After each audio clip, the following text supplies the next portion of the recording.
Welcome to sweet stories upcoming రివ్యూలోకి వెళ్ళిపోదాం. చామంతి నిషా hall టికెట్ని డస్ట్బిన్లో వేశాను అని చెప్పడంతో ఒక్కసారిగా నిషా షాక్ అయిపోతుంది.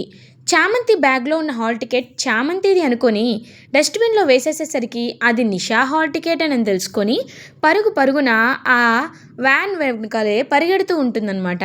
నిషా ఎంత పరిగెత్తినా ఆ గ్యారబేజ్ ఏదైతే ఆ చెత్త వ్యాన్ ఉంటుందో అది వెళ్ళిపోవడంతో ఇంకా ఒక్కసారిగా అలసిపోయి కింద పడిపోతుంది నిషా.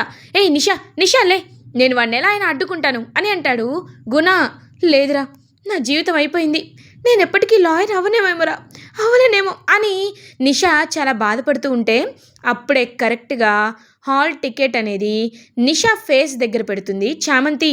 ఒక్కసారిగా అలా ఇంకా కళ్ళు పైకెత్తి చూసేసరికి అక్కడ చామంతి కనబడుతుంది. చామంతి వెంటనే, చూడు నీలా నేను చీప్ ఫెలోని కాదు, నీలా నేను చదువు వాల్యూని తెలియని దాన్ని కాదు. ఇదిగో ఎగ్జామ్ రాయలేకపోతున్నాను అంటే ఆ బాధ, ఆ భయం ఎలా ఉంటుందో నీకు తెలియాలని నీ హాల్ టికెట్ అని చెప్పాను. అది కేవలం జస్ట్ పీస్ ఆఫ్ పేపర్ మాత్రమే, ఎవ్వరి హాల్ టికెట్ కాదు. ఇప్పటికైనా బుద్ధి వచ్చిందని అనుకుంటున్నాను. ఏ విషయంలో అయినా నువ్వు ఎన్ని కుట్రలైనా చేయి, కానీ ఇలాంటి చదువు విషయంలో చేస్తే మాత్రం ఆ దేవుడు నిన్ను ఊరుకోడు, ఖచ్చితంగా శిక్షిస్తాడు, గుర్తుపెట్టుకో అని చెప్పి చామంతి నిషాకి హాల్ టికెట్ ఇచ్చేసి అక్కడి నుండి వెళ్ళిపోతుంది. ఇంకా నిషా గుణ ఇద్దరు కూడా ఎగ్జామ్ హాల్లోకి వెళ్తారు.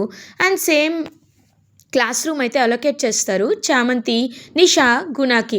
సో నిషా అండ్ గుణ ఇద్దరు చామంతి వైపు చూస్తూ ఉంటే చామంతి హ్యాపీగా ఎగ్జామ్ ఆన్సర్ షీట్స్ తీసుకొని ఇంక తనైతే మొత్తం స్టార్ట్ చేస్తుంది రాయడం, ఎగ్జామ్ రాయడం, అటెంప్ట్ చేయడం. అదంతా చూస్తూ చాలా జెలస్గా ఫీల్ అవుతుంది నిషా. ఇదేంటి ఇలా జరుగుతుంది, అయినా దీన్ని ఇలా చూడకూడదు అనుకున్నాను కదరా అని అంటారు. నాకు తెలుసులే ఏం చేయాలో, మనం ఓ పని చేద్దాం, అసలు తను ఎగ్జామే రాయకుండా చేసేద్దాం, డీ బార్ చేయించేద్దాం అని అంటారు. ఎలా అని అనగానే నా దగ్గర ప్లాన్ ఉంది, నువ్వు వెళ్ళి కూర్చో అని చెప్పి ఇంకా అలా నిషాకి అయితే ప్లాన్ చెప్పేస్తాడు. సో నిషా వెళ్ళి హ్యాపీగా ఎగ్జామ్ రాస్తూ ఉంటే అప్పుడే కరెక్ట్గా చామంతి వెనకాలే గుణ అలొకేట్ అవ్వడంతో ఇంకా తన దగ్గర నుండి ఉన్న స్లిప్స్ని తీసి కావాలనే చామంతి జడలో పెడతాడు. పెట్టి నిషాకి సైగ చేస్తాడు. నిషా ఏమో ఇన్విజిలేటర్ని పిలిచి, మేడం ఒకసారి చూడండి, ఆ అమ్మాయి దగ్గర స్లిప్స్ ఉన్నాయి, ఎక్కడ తెలిసిపోతుందేమోనని చెప్పి తన జడలో ఆ స్లిప్స్ని దాచిపెట్టుకుంది, ఒకసారి మీరే చూడండి మేడం అని చూపిస్తే పాపం చామంతి తల్లో 2 స్లిప్స్ కనబడతాయి. ఒక్కసారిగా ఇంకా ఆవిడకి చాలా కోపం వచ్చి, ఏయ్ లే లే అని అంటుంది. ఏమైంది మేడం అని అంటుంది. ఏం చేస్తున్నావు కాపీ చేస్తున్నావా, కాపీ కొడుతున్నావా నువ్వు అని అడుగుతారు. అలాంటిదేమీ లేదు మేడం అని అనేసరికి మరి ఏంటి నీ జడలో ఉన్నవేంటి అని అంటారు. మేడం అంటే అది నాకు తెలియదు మేడం. చూడు, నిన్ను ఇప్పుడే ఈ క్షణమే డీబార్ చేస్తున్నాను, నువ్వు ఇంకా ఏ ఎగ్జామ్ రాయడానికి కుదరదు, you can leave this class room now అని అంటారు. మేడం ప్లీజ్ మేడం, నన్ను క్షమించండి మేడం, అసలు ఈ స్లిప్స్ ఎలా వచ్చాయో నాకు తెలియదు మేడం, ప్లీజ్ మేడం అని చెప్పి పాపం బ్రతిమలాడుతుంది చామంతి. ఆయన సెక్యూరిటీని పిలిపించి సెక్యూరిటీ తన్ని బయటికి గెంటిచ్చేసని చెప్పి ఇంకా అలా సెక్యూరిటీని అయితే పిలుస్తారు. అప్పుడే కరెక్ట్గా అక్కడికి ఒక ఇన్విజిలేటర్ అయితే వస్తారు. వచ్చి చూస్తూ ఉంటారనమాట. ఆవిడ అచ్చం ఎలా ఉంటారంటే అమ్మవారిలా ఉంటారు. అంటే ఒకప్పుడు అమ్మవారు మనకి చంద్రిక మనస్ఫూర్తిగా కోరుకున్నప్పుడు అమ్మవారు కనబడతారు కదా, కుంకుమ ఇచ్చిన అమ్మవారు, ఆవిడ్ని చూసి ఒక్కసారిగా అలా షాక్లో ఉండిపోతుంది చామంతి. అలా బయటికి గెంటైపోతుంటే ఆవిడ కరెక్ట్గా వచ్చి పట్టుకుంటుంది. అమ్మ చామంతి అని అంటారు. అమ్మ మిమ్మల్ని ఎక్కడో చూసినట్టుందే అని అంటుంది. నేను నీకు తర్వాత చెప్తాను, ఎందుకు ఈ అమ్మాయిని గెంటేస్తున్నారు అని అడుగుతారు. తను చీటింగ్ చేసింది అని అంటారు. సాక్ష్యం అని అనేసరికి తన తలలో స్లిప్స్ దొరికాయంటారు. మీ రూమ్లో ఆ సీసీటీవీ ఉంది కదా, ఎగ్జామ్ సెంటర్లో the main primary rule is to keep the CCTVs surveillances ఖచ్చితంగా ఉండాలి కదా, అలాంటప్పుడు అది ఒకసారి చెక్ చేయండి, నిజంగా ఆ అమ్మాయి స్లిప్స్ పెట్టిందో లేదో తెలుస్తుంది కదా అని అంటారు. ఇంకా సీసీటీవీని చెక్ చేపిస్తారు. అప్పుడు అర్థమవుతుంది గుణ అనే కావాలని తన జడలో స్లిప్స్ పెడతాడని. ఒక్కసారిగా ఇంకా చామంతి కూడా అలా షాక్లో ఉండిపోతుంది. మై గాడ్, అంటే తప్పుగా ఈ అమ్మాయిని మేము అర్థం చేసుకున్నాం, ఇలా జరగకుండా ఉండాల్సింది, సారీ అమ్మా అని చెప్పి ఇంక దాన్ని లోపలికైతే తీసుకొని వస్తారు. ఇంక చామంతి వెంటనే ఆ అమ్మవారి కాళ్ళపై పడి, అమ్మ మీరు లేకపోతే నా జీవితం ఏమయ్యేదో అని అంటుంది. చూడమ్మా, ఎప్పుడైనా నీతి నిజాయితీగా మనసులో స్వచ్ఛమైన కోరిక ఉన్న వాళ్ళకి ఆ దేవుడు ఎప్పుడూ మంచే చేస్తాడు. నీ వల్ల సమాజంలో చాలా మార్పు వస్తుంది. నువ్వు ఒక్కసారి లాయర్ అయితే నీ వల్ల పరిష్కారం కాని ఎన్నో కేసులు పరిష్కారం అవుతాయి. కాబట్టి నువ్వు లాయర్ అవుతావు. విజయోస్తు అని చెప్పి ఇంకలా కళ్ళు మూసి తెరిచేలోపు ఆవిడ మాయమైపోతుంది. పాపం చామంతి వెళ్ళి హ్యాపీగా ఎగ్జామ్ రాసుకుంటుంది. And Guna will get debarred. But గుణకి ఇన్ఫ్లుయెన్స్ ఉంది కాబట్టి గుణ డీబార్ అవ్వకుండా మేనేజ్ చేసుకొని వాళ్ళ కాలా వేలపడి, ఇదే లాస్ట్ టైం సార్, ఇంకెప్పుడు ఇలా చేయండి సార్ అని చెప్పి బ్రతిమలాడుకుంటాడు. సో అలా ఇంకా ఎగ్జామ్స్ అయితే హ్యాపీగా రాసేస్తుంది చామంతి. ఇది ఇలా ఉండగా ప్రేమేమో చామంతి కోసం హ్యాపీగా బయట వెయిట్ చేస్తూ ఉంటాడు. ఇప్పుడు చామ్ ఎగ్జామ్ బాగా రాసుంటుంది. ఖచ్చితంగా నేను చామ్‌తో మాట్లాడాలి అని చెప్పి చామంతి కోసం వెయిట్ చేస్తూ ఉంటారు. ఇంక చామంతి బాబు మీరింకా వెళ్ళలేదా అని అడుగుతుంది. నీకోసమే ఉన్నాను చామ్, నిన్ను పికప్ చేసుకోవడానికి. ఎగ్జామ్ ఎలా రాసావు అని అడుగుతారు. చాలా బాగా రాశాను బాబు. బాబు మీకో విషయం తెలుసా అని చెప్పి జరిగిందంతా చెప్తుంది. అప్పుడే గుణ బయటికి రావడంతో గుణ కాలర్ పట్టుకుంటాడు ప్రేమ్. బాబు వద్దు బాబు అని అంటుంది. ఏరా సిగ్గుందా నీకు? మనిషివా దున్నపోతువా నువ్వు?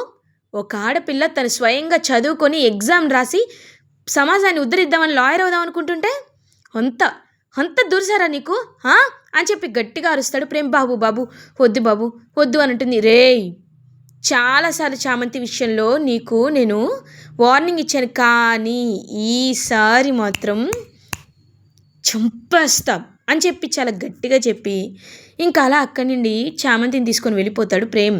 ఇంకా చాలా కోపం వస్తుంది ఈ గుణాకైతే. ఎన్నిసార్లు కంట్రోల్ చేసుకుందామన్నా ఈ ప్రేమ్ మాత్రం నన్ను కొడుతూనే ఉన్నాడు. ఈసారి మాత్రం అస్సలు వదిలిపెట్టకూడదు అని చాలా గట్టిగా ఫిక్స్ అవుతాడు గుణ. ఇది ఇలా ఉండగా ఎగ్జామ్స్ అన్నీ ఇంకా అలా ఒకటి తర్వాత ఒకటి రాసి అటెంప్ట్ చేసి హ్యాపీగా రాసేస్తుంది చామంతి. ఇంకా అలా ఎగ్జామ్స్ అన్నీ అయిపోతాయి. హర్షవర్ధన్ ఎంతో హ్యాపీగా ఫీల్ అవుతారు. అమ్మ చామంతి, నీ ఎగ్జామ్స్ అన్నీ అయిపోయాయి కదా, ఇప్పుడు నువ్వు లాయర్ అవుతావనే కాన్ఫిడెన్స్ నీకు ఉంది కదా అని అంటారు. ఖచ్చితంగా అవుతానయ్య గారు అని అంటుంది. నిజంగా చాలా అంటే చాలా హ్యాపీగా ఉంది అని చెప్పి ఇంకా హ్యాపీగా ఫీల్ అవుతారు.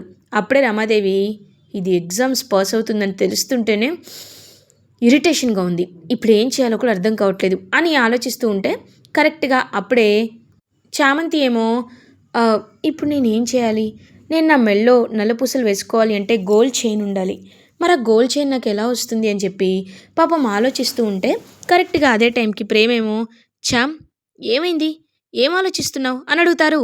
అబ్బే ఏం లేదు బాబు, ఏం లేదు అని తప్పించుకొని వెళ్ళిపోతూ ఉంటే ఇంక ప్రేమ అయితే అర్థం చేసుకుంటాడు. పాపం చామ్ ఆ గోల్డ్ చైన్ గురించే ఆలోచిస్తున్నట్టుంది. కానీ చామ్కి నేను ఎలాంటి న్యాయం చేయలేకపోతున్నానే, ఇప్పుడు నేను ఏం చేయాలి అని ఆలోచిస్తూ అటు ఇటు తిరుగుతుంటే చిట్టి రోబో వస్తాడు. ఏంటి Prem, do you need any help అని అడుగుతారు. అవునరా, చామంతి నిజాన్ని బయటపెట్టట్లేదు, కానీ మన హిందూ సాంప్రదాయం ప్రకారం పెళ్ళైన తర్వాత నల్లపూసలు వేసుకుంటారు కదా, దానికి గోల్డే వేసుకోవాలని పంతులు గారు చెప్పారు. పాపం గోల్డ్కి చామ్ దగ్గర డబ్బులు లేవు కదా, అప్పటికి ఇవ్వాలి అని అనుకుంటే తను తీసుకోలేదు అని అంటారు. నువ్వు వేసిన ప్లాన్ చాలా బాగాలేదు ప్రేమ్, అలా చేస్తే చామంతి డబ్బులు తీసుకోదని నీకు తెలీదా అని అంటారు. మరి ఏం చేయమంటావురా, ఏం చేయాలో నాకు అర్థం కావట్లేదు అని అంటాడు ప్రేమ్ చిట్టితో. చూడు ప్రేమ్, ఇప్పుడు నువ్వు చేయాల్సిన పని ఒకటే అని ఒక ఐడియా ఇస్తాడు. వావ్, అయితే అలాగే చేద్దాం అని హ్యాపీగా నవ్వుతూ ఉంటాడు ప్రేమ్. ఇది ఇలా ఉండగా నైట్ అవుతుంది. చామంతి వర్క్ చేసుకుంటుంటే ప్రేమ్ దగ్గరికి వస్తారు. వచ్చి మనం రేపు గుడికి వెళ్దామా అని అంటారు. ఏ బాబు అని అంటుంది. ఏం లేదు చామ్, నువ్వు ఎగ్జామ్స్ బాగా రాసావనుకో గుడికి ఇద్దరం కలిసి వస్తామని మొక్కుకున్నాను, వెళ్దామా అని అంటారు. అది కాదు బాబు. చామ్, గుడి విషయంలో నువ్వు ఎప్పుడు నో చెప్పవు కదా, ఇప్పుడేంటి కొత్తగా ఆలోచిస్తున్నావు? వెళ్దాం, నేనైతే రెడీగా ఉంటాను, you should be there in 3 AM, okay, వెళ్దామని చెప్పి ఇంకా అలా చామ్ అండ్ ప్రేమ్ ఇద్దరు గుడికి వెళ్తారు. గుడికి వెళ్ళిన తర్వాత ఇంకా అలా ప్రేమ్ అయితే చామంతి పాపం కళ్ళు మూసుకొని మనస్ఫూర్తిగా మొక్కుకుంటూ ఉంటుంది. అప్పుడే కరెక్ట్గా తన జేబులో నుండి, తన పాకెట్లో నుండి గోల్డెన్ తాళ్ళు తీస్తాడు. అంటే జ్యువెలరీ షాప్‌కెళ్ళి ముందే నల్ల పూసల్ని కొని పెట్టేసుకుంటాడనమాట ప్రేమ్. ఇంకా అలా చామంతి కళ్ళు మూసుకున్నప్పుడే చామంతి మెడలో ఆ నల్ల పూసల్ని కట్టేస్తాడు ప్రేమ్. ఇంక చామంతి కళ్ళు తెరిచి చూస్తుంది. అప్పుడే ఇంకా చామంతి, ప్రేమ్ ఇద్దరూ మనస్ఫూర్తిగా కోరుకునేసరికి పంతులు గారు వస్తారు. అమ్మ చామంతి, ఎగ్జామ్స్ బాగా రాసావు కదా, ఇదిగో అమ్మ తీసుకో ప్రసాదం. ఏమ్మా నేను చెప్పినట్టే అని అనేసరికి ప్రేమ్ అక్కండి ప్రదక్షిణలు చేయడానికి వెళ్తాడనమాట. అప్పుడే చామంతి, నువ్వు నల్ల పూసలు తీసుకున్నావా అని అంటారు. నల్ల పూసలా, ఏంటి పంతులు గారు అని మెడలో చూడగానే ఇంక నల్ల పూసలైతే కనబడతాయి. ఒక్కసారిగా చామంతి షాక్ అయిపోతుంది. ఇంక చుట్టూ చూడగానే ప్రేమేమో ప్రదక్షిణలు చేస్తూ ఉంటారు. ఆహ్, ఇది ఇది నేను తీసుకోలేదు పంతులు గారు అని అంటుంది. నాకు అర్థమైందమ్మా, ఆ అబ్బాయికి కూడా నువ్వు తన భార్యవయ్యావని తెలుసు. నువ్వు ఎందుకు దాచిపెడుతున్నావో నాకు తెలీదు. కానీ మీ ఇద్దరిని చూస్తుంటే చాలా ముచ్చటగా ఉందమ్మా. విష్ణుమూర్తి, లక్ష్మీదేవిలా ఉన్నారు. మీరిద్దరూ ఎప్పటికీ ఇలానే ఉండాలి అని చెప్పి పాపం పంతులుగా చెప్తారు. అలా ప్రేమ్ తన్ని అర్థం చేసుకొని మెడలో నల్ల పూసల్ని వేశాడు అని తెలుసుకొని చామంతి కూడా చాలా హ్యాపీగా ఫీల్ అవుతుంది. బాబు ఒకసారి నాన్నగారిని కలుద్దామా అని చెప్పి ఇంక చామంతి, ప్రేమ్ అలా ఇద్దరు అయితే తన దగ్గరికి, ఎవరి దగ్గరికి, రామచంద్ర దగ్గరికి వెళ్తారు. రామచంద్రతో మాట్లాడదామంటే రామచంద్రకి రోజానే యువరాణి అని తెలియకూడదు అని చెప్పి చాలా మనస్ఫూర్తిగా కోరుకుంటుందనమాట చామంతి. ఏమేం చామ్, ఎందుకు అలా ఉన్నావు అని అడుగుతారు. అబ్బే ఏం లేదు బాబు, ఏం లేదని చెప్పి కంగారు పడుతూ ఉంటే అప్పుడే కట్టుగా బిడ్డ చామంతి, ఏంటి బిడ్డ ఏమైంది అలా ఉన్నావు అని అడుగుతారు. ఏం లేదు నాన్న, నువ్వు ఇక్కడ బాగానే ఉన్నావు కదా, నీకు ఎలాంటి ఇబ్బంది లేదు కదా అని అంటుంది. లేదు బిడ్డ, నాకు ఇక్కడ ఎలాంటి ఇబ్బంది లేదు. నువ్వు ఎగ్జామ్స్ బాగా రాసావు బిడ్డ అని అంటారు. నేను చాలా బాగా రాశాను నాన్న అని చెప్పి పాపం ఎంతో అంటే ఎంతో హ్యాపీగా చెప్తుంది చామంతి. ఇంకా వాళ్ళిద్దరిని చూస్తూ చాలా హ్యాపీగా ఫీల్ అవుతాడు ప్రేమ్. నేను ఇప్పుడే వాటర్ తీసుకొస్తాను అని చెప్పి పక్కకు వెళ్తాడు ప్రేమ్. కరెక్ట్గా పక్కకి వెళ్ళేలోపు, ఆ రాక్షసి నీ జీవితంలో నుండి ఎప్పుడు వెళ్ళిపోతుందని చూస్తున్నాను. నువ్వు సంతోషంగా ఉండడం దానికి ఇష్టం లేదు బిడ్డ అని అంటారు. అప్పుడే ప్రేమ్ వచ్చి వింటూ ఉంటాడు. ఎవరి గురించి మాట్లాడుతున్నారు అని అంటారు. నాన్న, అక్క నాన్న, అక్కనేమీ అనొద్దనంటుంది. అక్క స్వార్థంతో కళ్ళు మూసుకుపోయాయి దానికి. నిన్నే నిన్నే ఎంతో బాధ పెట్టాలని చూస్తుంది. అది నా కంటికి కనపడాలి అని అంటారు. చామ్కి అక్కుందా, నాకెప్పుడు చెప్పలేదే అని ఆలోచిస్తూ ఉంటాడు ప్రేమ్. అది మాత్రమే కాదు, ఇప్పుడు ఇప్పుడు అక్క యువరాణి అవుతుంది. ఏంటి, యువరాణి అవుతుందా? ఈ విషయాన్ని నాకు తెలియకుండా చేయాలని చూసావు బిడ్డ. అది యువరాణి ఎలా అవుతుందో నేను ఖచ్చితంగా చూస్తానని చెప్పి ఇంక చెప్పేసరికి అప్పుడు అర్థమవుతుంది ప్రేమ్కి. అంటే చామంతి, రోజా ఇద్దరు సొంత అక్క చెల్లెలని తెలుసుకొని షాక్లో ఉండిపోతాడు ప్రేమ్. ఇలా ఎపిసోడ్ ఎండ్ అవుతుంది. ఫర్దర్ ఎపిసోడ్ రివ్యూస్ ముందుగా మీకు కావాలి అనుకుంటే మా ఛానల్ని సబ్స్క్రైబ్ చేసుకోండి. Thanks for watching.